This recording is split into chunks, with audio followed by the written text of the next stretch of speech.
استخارہ کہتے ہیں خیر طلب کرنے کو. یہ باب استفعال سے جب کوئی آتا ہے، استنصار مدد حاصل کرنا، مدد لینا.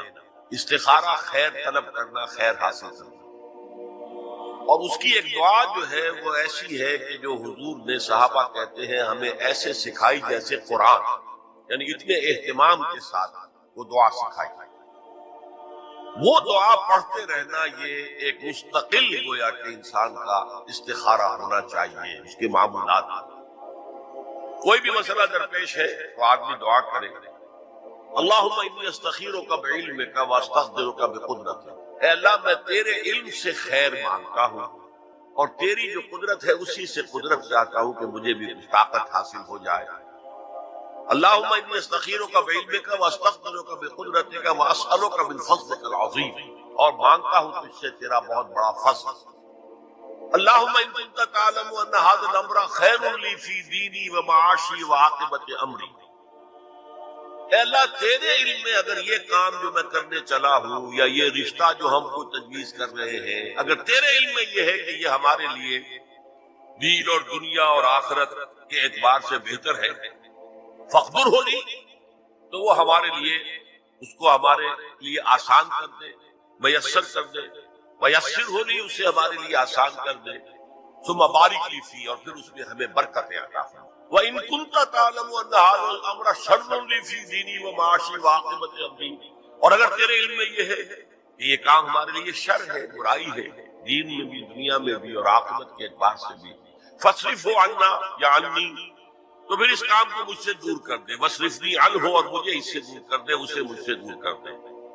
وَاقْدُرْ لِي الْخَيْرَ حَيْثُ كَانَ ثُمَّ أَرْضِنِي بِهِ، اور اللہ خیر جہاں بھی ہو تیرے علم میں وہ ہمارے مقدر میں کر دے اور پھر ہمیں اس کے اوپر راضی بھی کر دے. تو یہ استخارہ تو بہت ہی عمدہ بات ہے اور یہ تو ہمیں اکثر معاملے میں کرنا چاہیے. البتہ وہ استخارہ نکالنا، یہ فلاں سے استخارہ نکال رہے ہیں، فعال نکال رہے ہیں، پھر استخارے میں یہ سمجھنا کہ پھر یہ دعا مانگ کر 2 نفل پڑھ کے سو جاؤ تو خواب میں ضرور کوئی اشارہ ملے گا، ان چیزوں کا کوئی ثبوت نہیں ہے میرے علم کی حد تک احادیث میں یہ سنت. بہرحال اگر اللہ تعالیٰ اشارہ کر دے کہ خواب کے اندر تو بھی کوئی بعید بات تو نہیں ہے، لیکن یہ کہ اصل میں دعا استخارہ جو ہے بس وہ ہے اصل استخارہ، اور وہ بہت عمدہ چیز ہے اور وہ ایمان کے عین مطابق ہے کہ اللہ ہم نہیں جانتے تو جانتا ہے. ہم شارٹ سائٹڈ ہیں، ہمیں یہ چیز اچھی لگ رہی ہے، ہمیں پتہ نہیں شاید اس کے پیچھے کوئی بری چیز چلی آ رہی. قرآن نے کہا ہے وَعَسَىٰ أَن تَكْرَهُوا شَيْئًا وَهُوَ خَيْرٌ لَكُمْ وَعَسَىٰ أَن تُحِبُّوا شَيْئًا وَهُوَ شَرٌّ لَكُمْ وَاللَّهُ يَعْلَمُ وَأَنتُمْ لَا تَعْلَمُونَ. ہو سکتا ہے تم کسی چیز کو برا سمجھو حالانکہ اسی میں تمہارا خیر ہو، اور ہو سکتا ہے تم کسی چیز سے محبت کرو حالانکہ اس میں تمہارے لیے شر ہو. اللہ جانتا ہے، تم نہیں جانتے. تو اسی کو کہتے ہیں تفویض الامر الی اللہ، اپنا معاملہ اللہ کے حوالے کر دو. اللہ تو اگر اسے ہمارے لیے خیر سمجھتا ہے تو آسان کر دے، اگر شر سمجھتا ہے تو اسے دور کر دے. استخارہ ایک بہت اچھا کام ہے.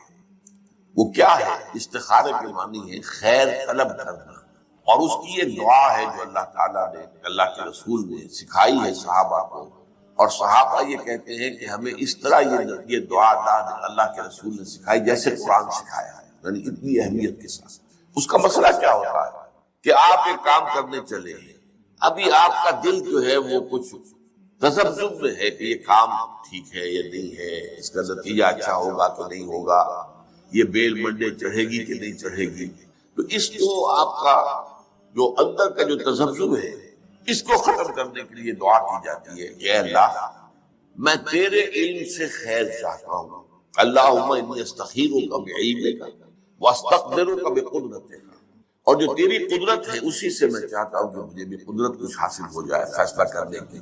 تو اس کے بعد فرماتے ہیں فإنک تعلم ولا اعلم، تو جانتا ہے میں نہیں جانتا، وتقدر ولا اقدر، اور تجھے قدرت حاصل ہے مجھے نہیں حاصل. اب آیا اصل، اللہم ان کنت تعلم ان ھذا الامر خیر لی فی دینی ومعاشی وعاقبۃ امری.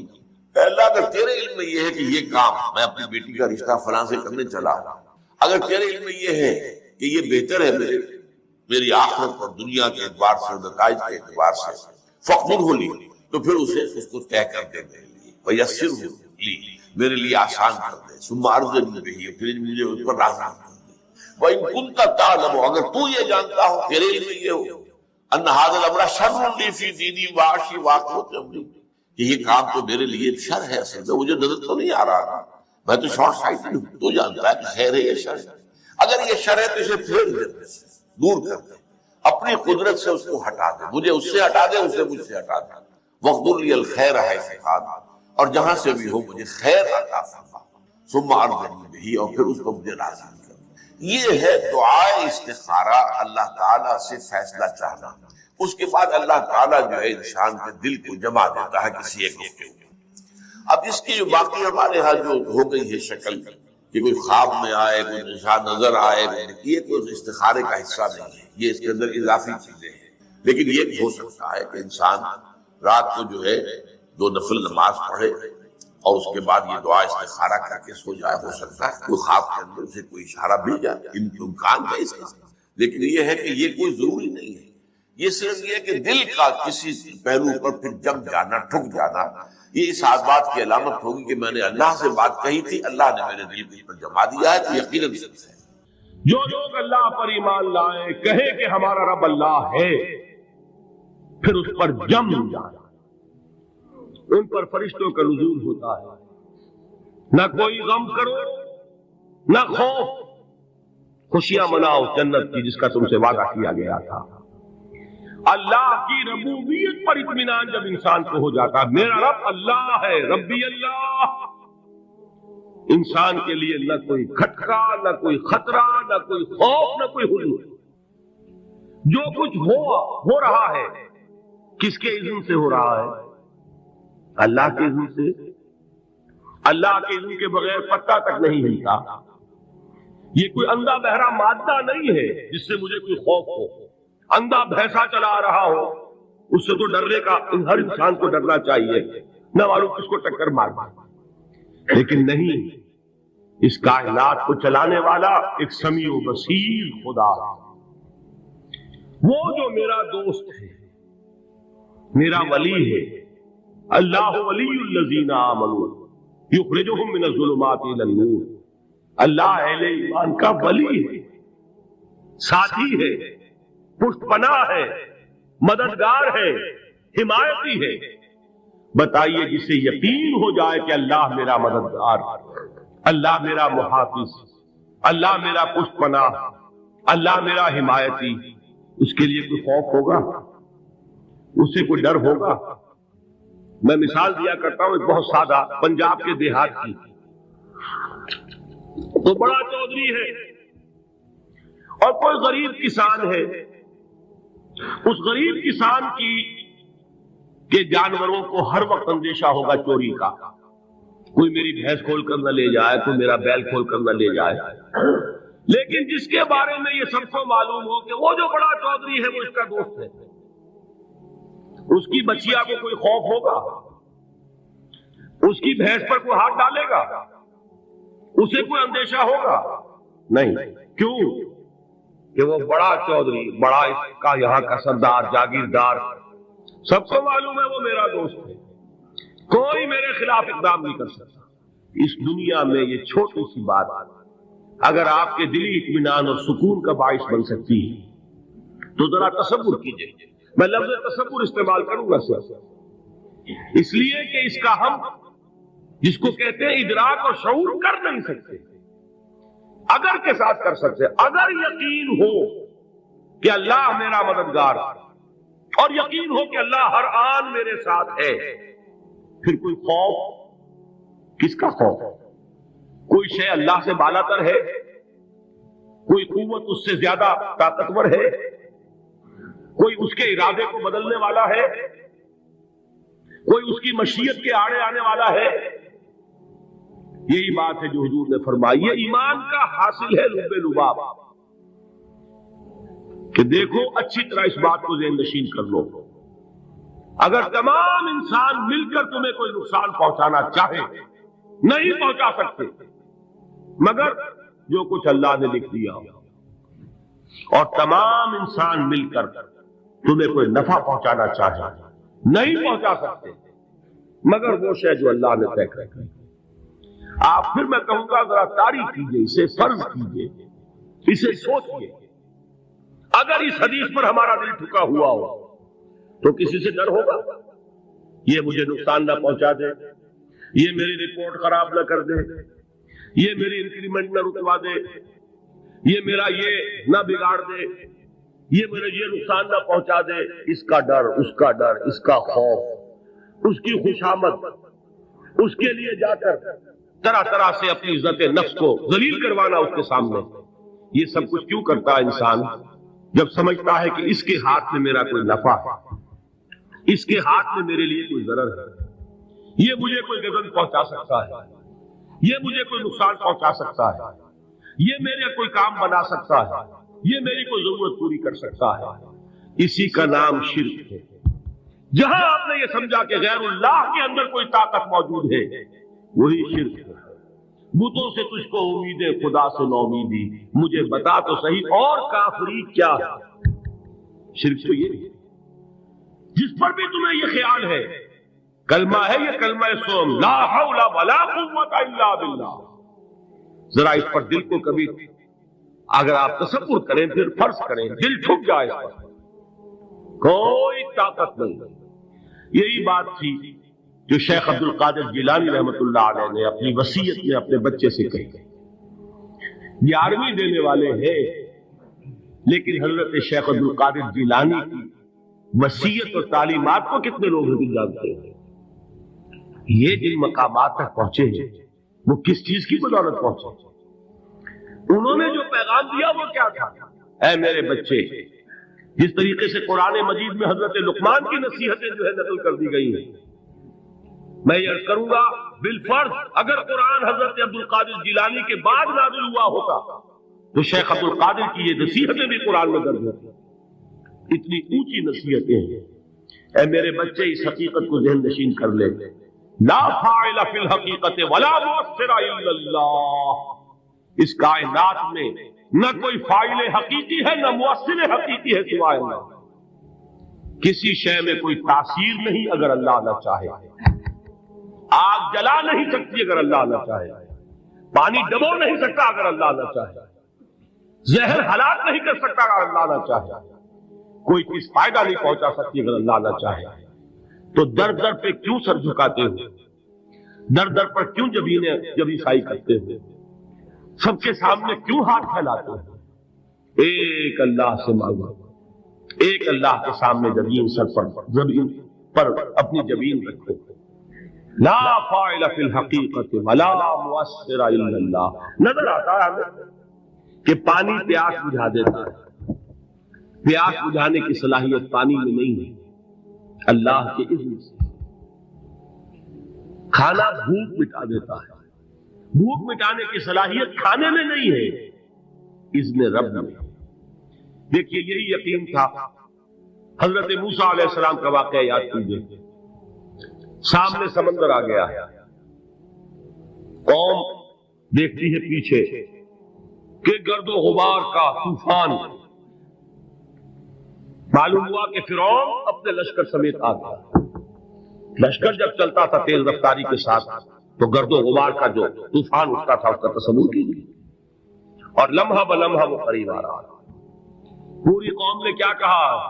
اے موسیٰ انا لمدرکون، اے موسیٰ ہم کو پکڑے گئے۔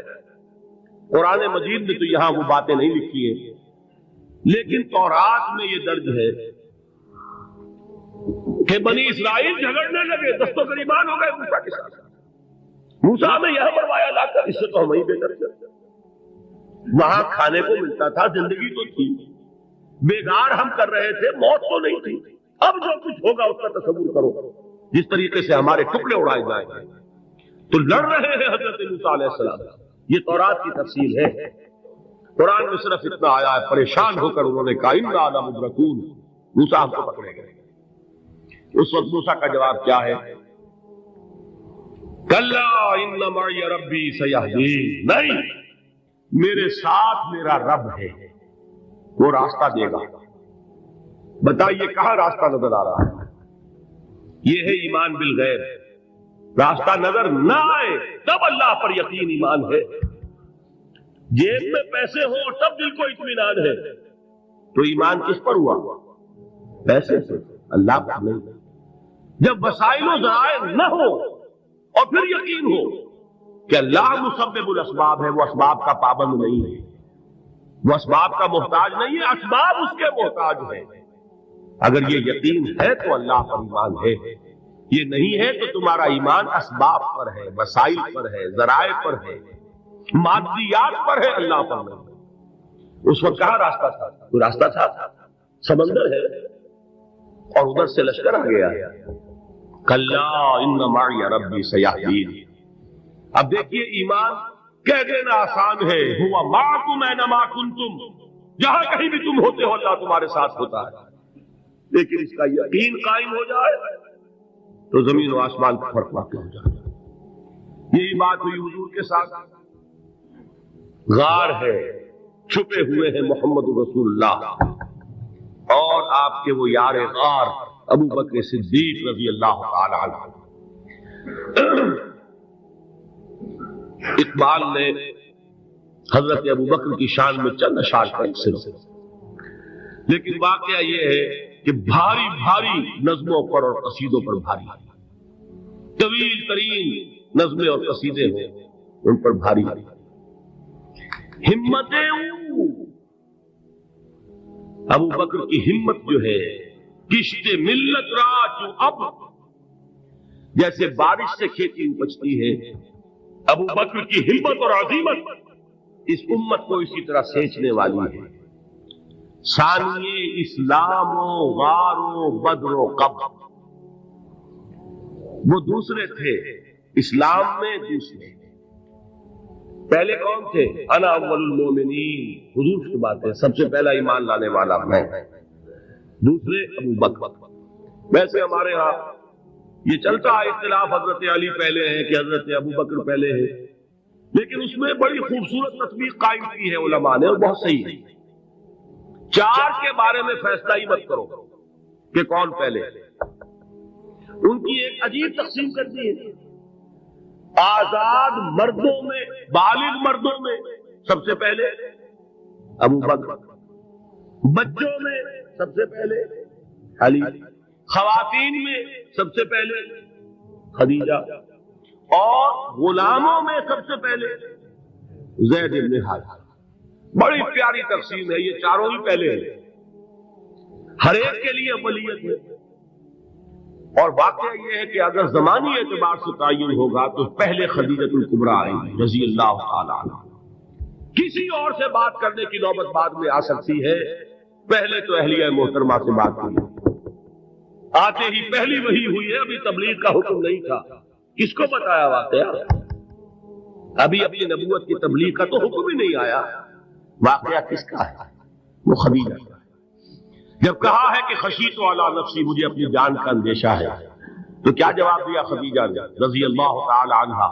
وہ صدیقۃ الکبریٰ ہے۔ صدیقات جو ہے خواتین، ان میں چوٹی پر خدیجۃ الکبریٰ ہے رضی اللہ تعالی عنہا، اور صدیق جو مرد ہیں ان میں صدیق اکبر ہے ابو بکر صدیق رضی اللہ تعالی عنہ۔ لیکن صدیقات میں چوٹی، جب حضور نے فرمایا خشیت علی نفسی، کیا فرمایا؟ کیا عرض کیا؟ کیسے تسلی دی؟ نہیں، اللہ آپ کو ضائع نہیں کرے گا، آپ غریبوں کے ہمدرد ہیں، آپ مساکین کی تکالیف رفع کرنے والے ہیں، آپ بیواؤں کی سرپرستی کرتے ہیں، آپ مسافروں کی خدمت کرتے ہیں، اللہ آپ کو ضائع نہیں کرے گا۔ یہ یقین ہے اس خاتون کے اندر۔ خیر وہ ایک علیحدہ بات ہو جائے گی۔ میرے دل پر حضرت خدیجہ رضی اللہ تعالی عنہ کی شخصیت کا بڑا گہرا نقش، جو وہ کوئی اور ہی وقت اور موقع ہوا تو بیان ہوگا۔ بہرحال اقبال نے ایک مصرے میں جو چار اولیتیں جمع کر دی ہیں، ہمتیں کشت امت را چو ابر، ثانی اسلام و غار و بدر و قبر۔